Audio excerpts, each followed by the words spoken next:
Bapak, Ibu, dan saudara, kita sudah memasuki bulan yang baru, bulan Agustus. Dan bulan Agustus itu identik dengan kemerdekaan, karena kita akan merayakan hari ulang tahun kemerdekaan Republik Indonesia. Nah, di bulan Agustus ini, dalam Ngopi Bareng, saya mau ngobrol-ngobrol dengan beberapa orang sahabat-sahabat saya yang mereka juga ingin berbagi soal kebebasan dan segala sesuatu berkaitan kehidupan dan pelayanan mereka. Nah, di Ngopi Bareng hari ini saya udah bareng dengan satu orang yang nanti bisa perkenalkan diri sendiri ya. Ya, Siapa dan apa yang sedang dikerjakan. Tapi sedikit cerita bahwa beliau adalah salah satu kalau boleh dibilang adik kelas begitu ya, yang dulu sempat saya bimbing, walaupun nggak lama juga ya. Setahun Kak ya. Setahun ya. Iya, Kita ngobrol-ngobrol bareng, kita ngobrol banyak gitu ya soal pergumulan dan hal-hal yang berkaitan dengan panggilannya. Oke, tanpa berlama-lama kita mulai aja ngobrol bareng hari ini. Halo yang ada di sana. Halo Kak Esther. Iya, boleh dong memperkenalkan diri buat Bapak Ibu Saudara yang sekarang lagi ngopi bareng ini. Namanya siapa? Lalu sekarang kesibukannya apa? Domisilinya di mana? Mungkin itu aja dulu kali ya. Iya. Halo Jemaat GKI Maulana Yusuf Bandung. Nama saya Niko Agusta. Saat ini saya pendeta jemaat di Gereja Presbyterian Indonesia. Selain itu saya juga sebagai konselor dan pengajar pendidikan agama di salah satu kampus swasta di daerah Jakarta Selatan. Domisili di daerah Tangerang Selatan gitu ya. Orang tua saya jemaat GKI Pamulang gitu ya, dan beberapa kali pelayanan saya juga terlibat di dalam pelayanan di GKI gitu.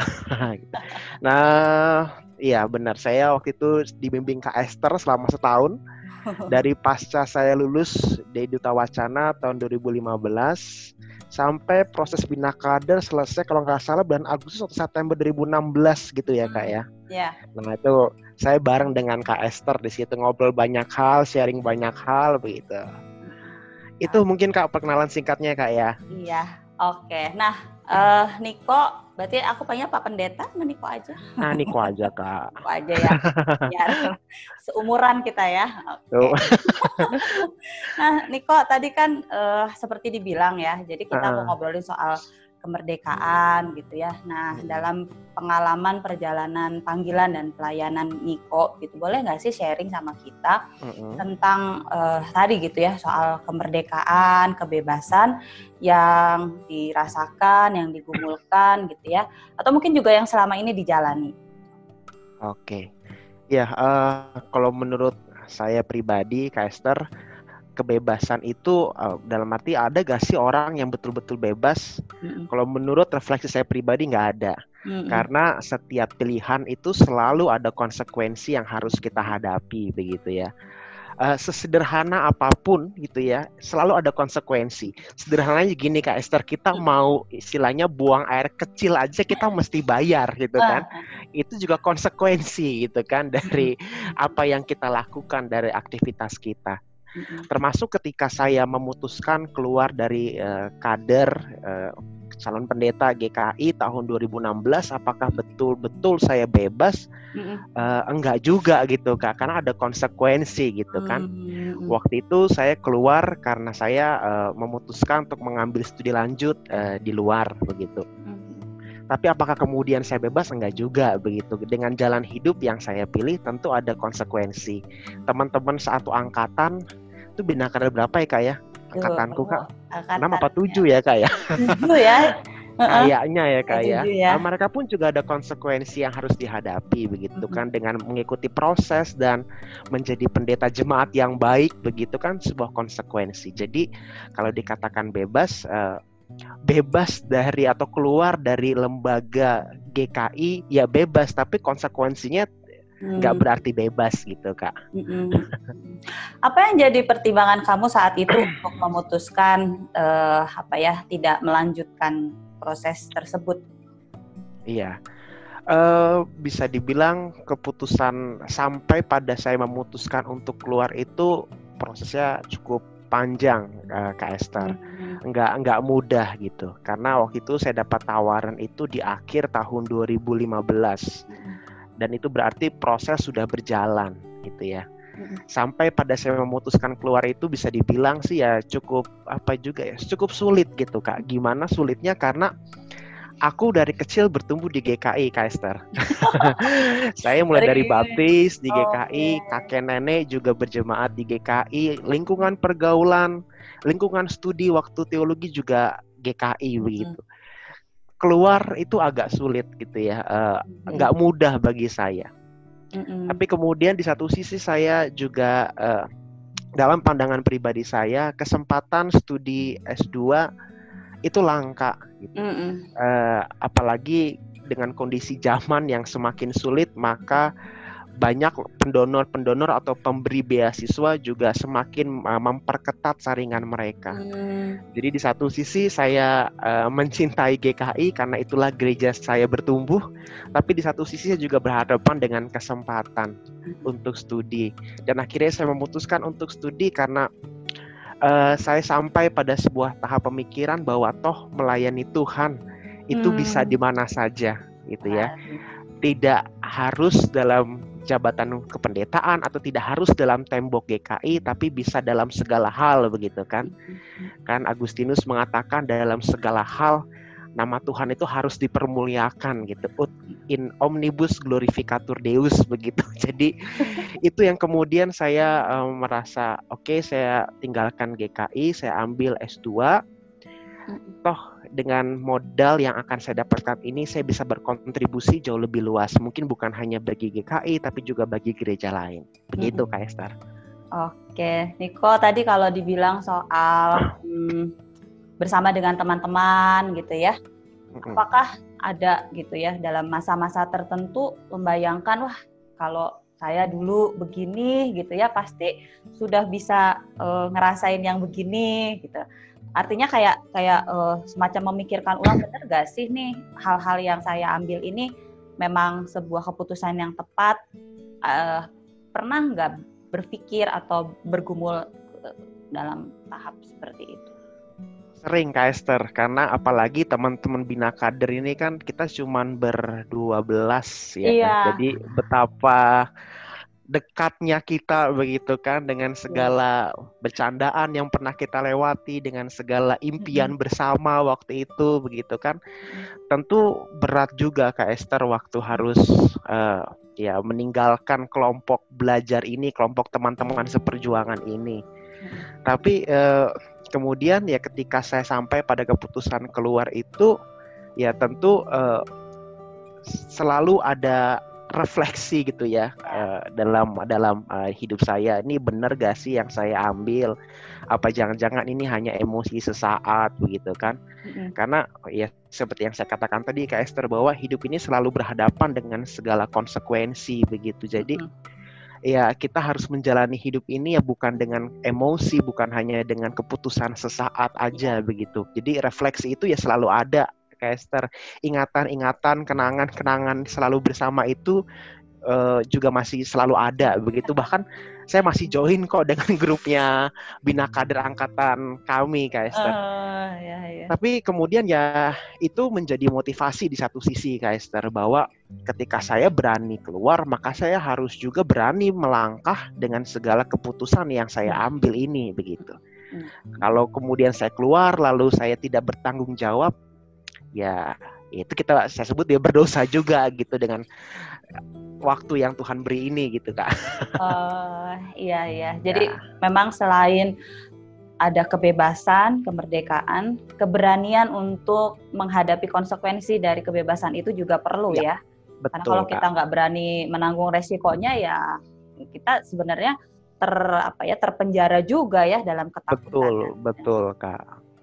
Nah, Niko kalau lihat pelayanan yang Niko lakukan selama ini gitu ya, kira-kira ada hal-hal yang bisa dibagikan nggak sih untuk pertumbuhan iman gitu ya, pertumbuhan spiritual jemaat, karena kan kita ini lagi dalam masa-masa yang aduh gitu ya, serba nggak tentu. Kita ada di era baru yang bukan milenial ya, ini era apa sih, saya emang nggak ngerti ya, namanya mungkin era COVID-nial gitu ya. Tapi ada perubahan-perubahan yang kita harus secara cepat meresponnya. Nah, kira-kira ada nggak hal yang Niko bisa bagikan gitu ya, sharingkan menghadapi era yang seperti ini untuk pertumbuhan iman dan spiritualitas jemaat?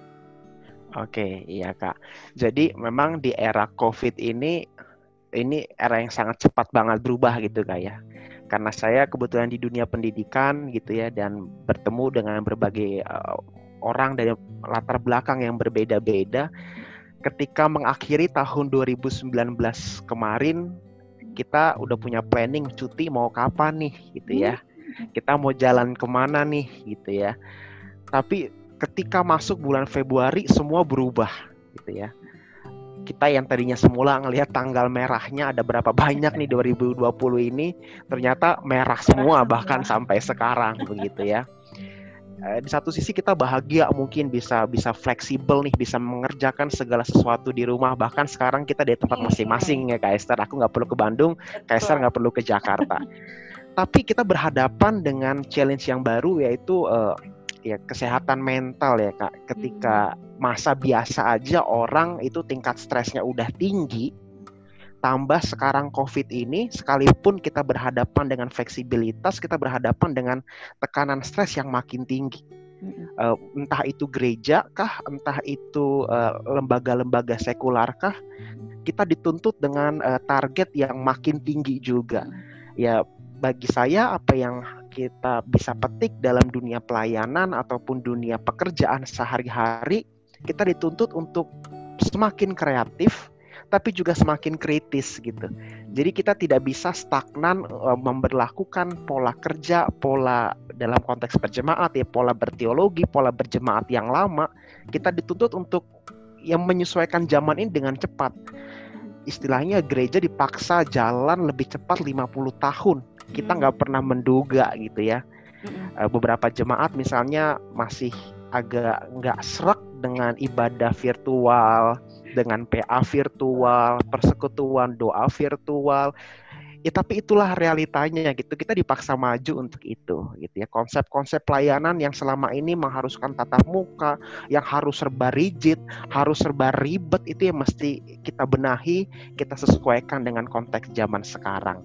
Untuk teman-teman yang di dunia perkuliahan, dunia kerja, dunia persekolahan, ya kita juga dituntut semakin kreatif gitu Kak, karena posisi kita dengan mudah kita sudah melihat tergantikan dengan elektronik begitu ya, digital semuanya. Penelitian yang baru bahkan dari World Economic Forum, Kak Esther, itu hal yang paling sederhana yang itu semestinya dilakukan manusia, yaitu making decision, sekarang udah diambil alih oleh teknologi. Contohnya apa Kak Esther? Bisa tahu gak Kak Esther contohnya? Apa ya contohnya? Misalnya Waze Kak Esther. Waze. Kita, saya misalnya dari rumah nih, dari Pamulang mau ke Pondok Indah Mall. Untuk menentukan lewat mana kita bahkan minta bantuan Waze. Ini macet, ini enggak, udah ngikutin Waze aja deh. Making decision kita diatur oleh teknologi Kak. Mau makan Kak Esther. Mau makan kan kita sesuaikan dengan selera kita ya Kak. Hari ini mau makan nasi goreng. Cuman tempatnya yang mana ya? Kita serahkan pada Zomato, Instagram. Gitu. Hal-hal sederhana aja udah peran saya dalam dunia pelayanan sekalipun. Ya mari kita mempercepat pengambilan keputusan, cara berpikir kita, kreativitas kita gitu, karena ya itu untuk hal-hal sederhana aja kita sudah dikendalikan oleh teknologi, dan manusia ya harus, ya Tuhan memberikan kita akal budi ya harus lebih kreatif daripada itu. Dan oleh karena itu ya jadilah manusia-manusia yang kreatif, bertanggung jawab, bukan hanya menuntut kebebasan, bukan hanya meminta kemerdekaan, bukan hanya menuntut kemerdekaan, tapi bertanggung jawab dan berkreasilah di situ, Kak. Iya.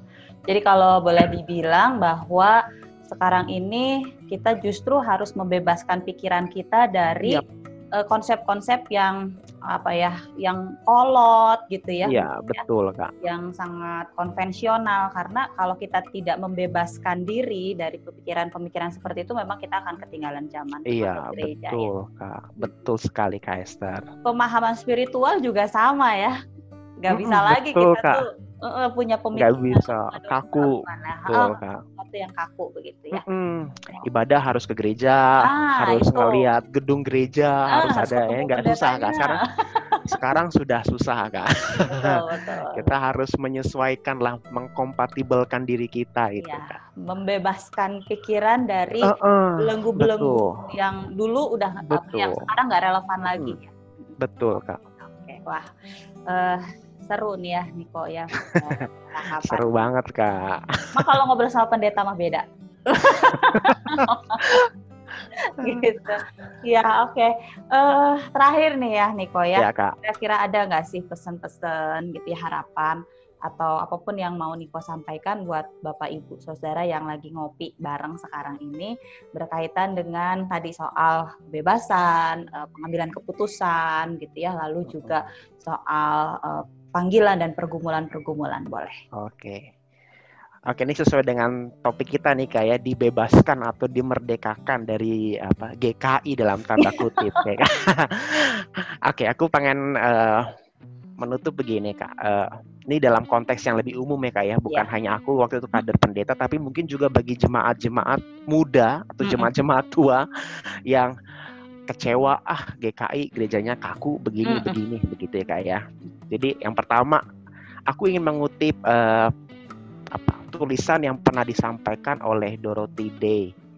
Dia waktu itu ditulis, aku bacain bentar Kak. Dia menulis dalam koran Catholic Worker Januari 1967. Dia menuliskan sebuah renungan ketika dia berhadapan dengan perang Vietnam. Waktu itu gereja di Amerika itu sangat bangga dengan negara Amerika yang superpower. Dan gereja cenderung melegitimasi perang itu, dan dia mengatakan sekalipun si Dorothy ini kecewa dengan gereja, though a church is a harlot at times, but she is our mother. Pesan saya untuk teman-teman yang meninggalkan GKI begitu ya, jangan pernah membenci GKI, karena dari GKI pun kita diperkenalkan siapa itu Kristus, kita mengenal siapa itu Kristus. Tak ada gereja yang sempurna.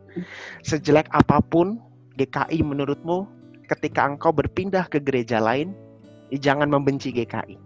Karena GKI itulah gereja kita. Dari gereja GKI itulah kita mengenal Kristus. Sejelek-jelek apapun itu gereja, dia milik Kristus. Itu pesan yang pertama Kak.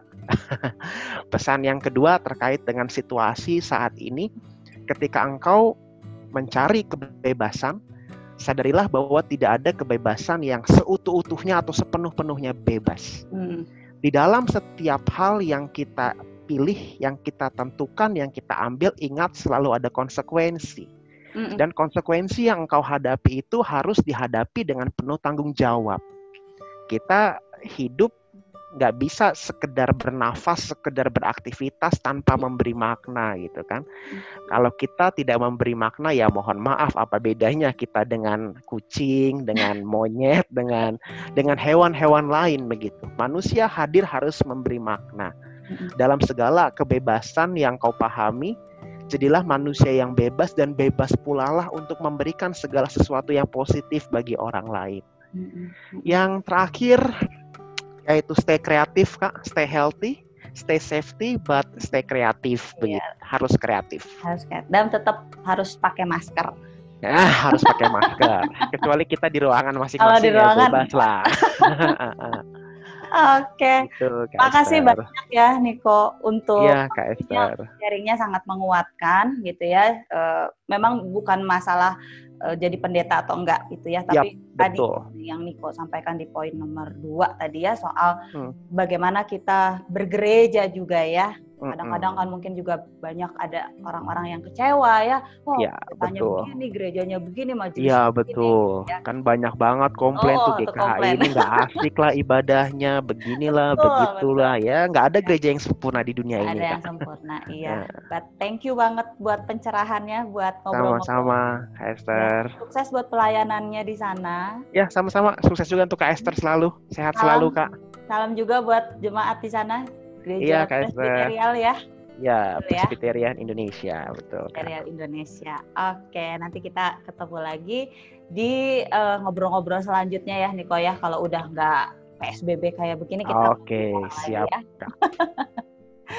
Bapak Ibu dan saudara, demikian sapaan ngopi bareng saya hari ini. Kiranya apa yang disampaikan membuat kita tercerahkan dan menjadi inspirasi buat Bapak Ibu dan saudara sekalian.